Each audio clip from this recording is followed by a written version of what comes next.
যুক্তরাষ্ট্রের ক্যালিফোর্নিয়ার সান ডিয়েগোতে একটি মসজিদে ভয়াবহ বন্দুক হামলায় প্রাণ হারিয়েছেন ৩ জন।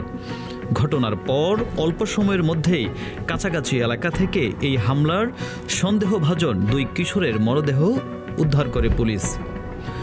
সোমবার সকালে সান ডিয়েগো শহরের Islamic centre of San Diego মসজিদে ভয়াবহ এই হামলার ঘটনা ঘটে।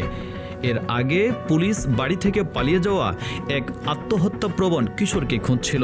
জীবন অবাক না করলে কে করবে? 28% মিল্ক ফ্যাটের অবাক করার সাথে ফ্রেশ মিল্ক পাউডার। জীবন অবাক করুক প্রতিদিন। পরবর্তীতে মসজিদ প্রাঙ্গণে গুলির খবর পেয়ে পুলিশ দ্রুত ঘটনাস্থলে পৌঁছায় এবং ভবনের সামনে ৩ জনকে গুলিবিদ্ধ অবস্থায় মৃত দেখতে পায়। নিহতদের মধ্যে মসজিদের একজন নিরাপত্তা কর্মীও রয়েছেন। পুলিশ জানিয়েছে ওই নিরাপত্তা কর্মী সাহসিকতার সাথে হামলাকারীদের বাধা দিয়ে আরও বড় ধরনের ক্ষয়ক্ষতি ও প্রাণহানি ঠেকিয়েছেন। মসজিদ প্রাঙ্গণে হামলার কিছুক্ষণ পর কাছাকাছি অন্য এলাকায় গাড়ি থেকে গুলি চালানোর খবর আসে।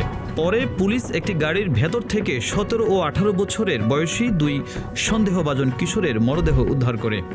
প্রাথমিক তদন্তে ধারণা করা হচ্ছে তারা নিজেরাই নিজেদের গুলি করেছে। সান ডিয়েগো পুলিশ বলছে হামলার উদ্দেশ্য জানতে তদন্ত অব্যাহত রয়েছে। নিহত ৩ জনের পরিচয় এখনও প্রকাশ করা হয়নি। রাকিব হোসেন মিলন, ফেস দ্য পিপল।